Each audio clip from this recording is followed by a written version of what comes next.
Hi, welcome to another episode of Comics Review. I'm your host, Kevin Starkey. The first comic I'm going to talk about is one of the new 52 from DC. This is Hawk and Dove, issue number 1. And I guess I should first mention, back in the 80s, I guess late 80s, early 90s, I used to collect Hawk and Dove, and I liked the series a lot back then. And when I saw this, I wasn't planning on getting any of the new DC 52. Unless I just saw something in it, it just inspired me to pick it up, and that's what happened here. It looked cool. Back when I collected, there was Hawk and Dove were both men, and in this new series, I guess maybe it was a while ago that the Dove character was a female, but that's the way it is in here. And this starts off. It seems like they've been together for a while, and their relationship is sort of rocky. He sort of, Hawk sort of yells at her, and he's kind of mean to her. He doesn't really know, how she became Dove or why or anything. And so they mentioned there's this little secret there where she knew his brother, who was Dove before, and they mentioned that his brother died and his dad's in here. And it's kind of a neat story. I actually enjoyed it more than I anticipated, and different time I'd probably collect this. I'm probably not going to collect any of these new 52s. There were a couple others there that I saw that I was tempted to pick up, but I just didn't. I had a lot that I picked up. I needed to catch up on some stuff, but overall I think it's a good issue. I definitely like a 4 out of 5. If you're interested in this series, definitely pick it up. It was fun. The writer on this is Sterling Gates, and Rob Liefeld is the artist, I guess. But definitely a good read. I enjoyed it. And the next comic, this one just caught my eye. It's silly, and I know people are going to laugh at me for picking it up. It's the Intrepid Escapegoat, issue number 1 of 3. This is by Third World Studios, who I'd never heard of. The artwork on it looked sort of cartoonish and silly, and something about it's $3.99, so it's not cheap. First of all, let me say I'm not going to get the other 2 issues of this series. It was a fun read. It was interesting.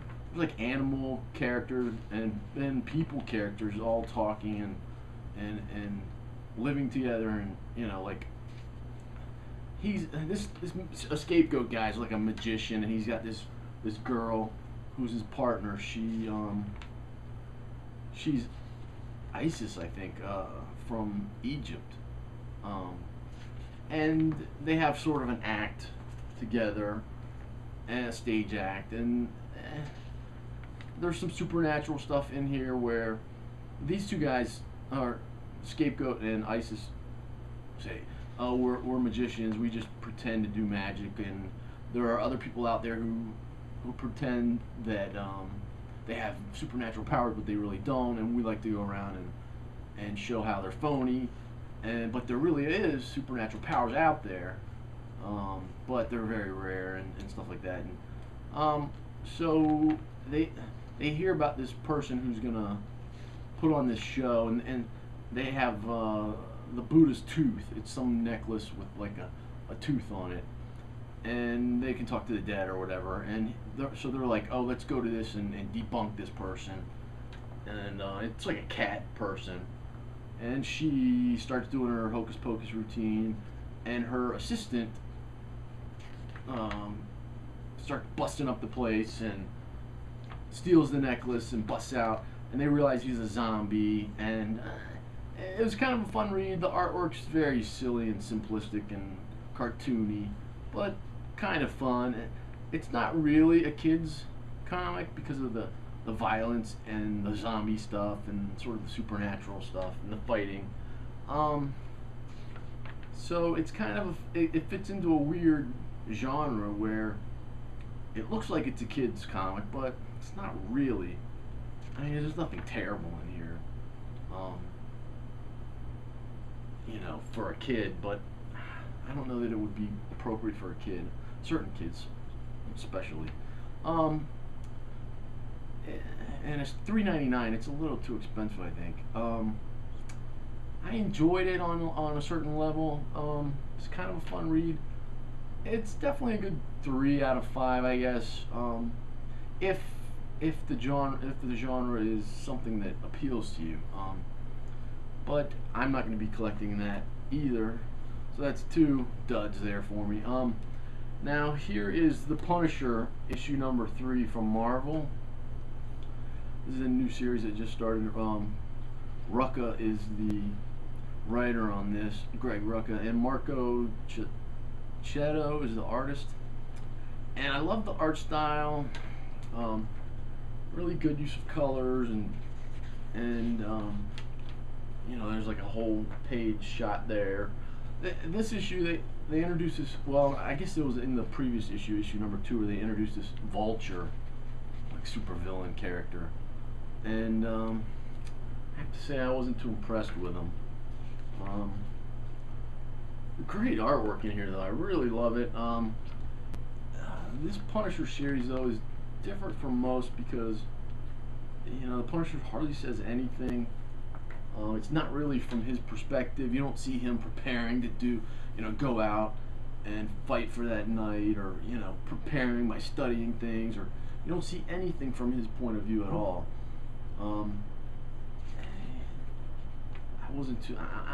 I can't say that I love this series. I'm probably going to stop after this issue 3. I really do love the artwork, and that's not strong enough for me to collect the series. I have to like the content, the story. I just don't like the supervillain, this Vulture character. The writing is sort of, there's pages and pages of no writing, so I can't say, oh, the writing is great in here. And then Punisher says a word there, you. Real exciting. This just isn't for me. So that's another one that's a dud for me. It was neat getting back in and seeing what was going on with Punisher, but it's just not for me.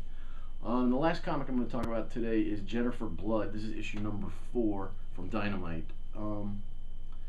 And it's pretty much more of the same. She's still seeking vengeance on her family as this Jennifer Blood character. And in this issue, the family has hired these 3 female, fighters, assassins, I guess. Although they're very amateurish and silly, and I didn't like them as characters. And she's still knocking out her family at night to go out and seek revenge on her family. The writing in here is not the best. Oh, let me rate this one before I get too far into that one. 3 out of 5, 2.5 out of 5, something like that. Let me back to this one now.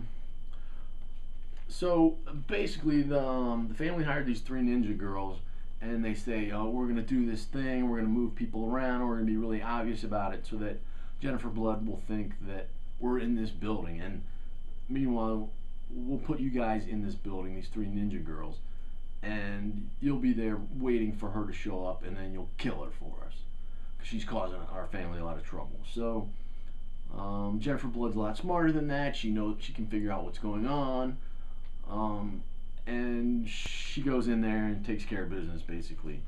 And violent, a lot of violence in this. And it's not over yet. The writing in this is kind of cheesy. She gets back together with some guy that she knew, and says, "I'm going to get some information out of you," and she's threatening him, and he's telling her all these ways he wants to die, and she's like, "No, I'm gonna do it in a different way." And so she takes care of that guy and gets his hard drive and figures things out. And then there's some other stuff that happens in here, which I won't give it all away. The artwork is not that great in here by any stretch. The story's interesting. I like the story a lot, but the writing's not outstanding. This is a Garth Ennis comic, by the way. Marcos Mars is the artist. Um, I'd say the story is so strong. I would rate the story a 5 out of 5 stars. But the artwork's not that good and the writing's not great. Um, I have to rate this one as like a 3 out of 5, I guess, overall. Um, Anxious to see where they go with this story, how it's going to end. So it'll be interesting. Now let me just quickly go through. I only have 3 other comics. I did pick up others, but these are from this week. The others were older stuff that I had missed and stuff like that. So this is number 4 of Drums. I haven't read this issue yet, and that's kind of a weird series. I don't know why I've stuck with it this long. I guess after I read this one, if I'm not hooked on it, I may decide to read the first 3 again, or I might just drop it. I'm not sure about that. This is Boom Studios, Insurrection V 3.6, issue number 4. This is another one. It's kind of a weird series.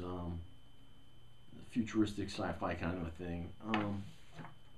It's pretty good. I don't know. That's another one I'm going to have to revisit and see if I want to stick with it. And The Walking Dead Weekly, of course, issue number 36 from Image. Kind of a weird week this week. Not a lot of big hits. That's it. I will see you next week, hopefully. And please leave a comment here on YouTube or over on my blog at twodognight.net. And let me know what you're reading. Have you read any of the stuff I talked about? And take care. Bye-bye.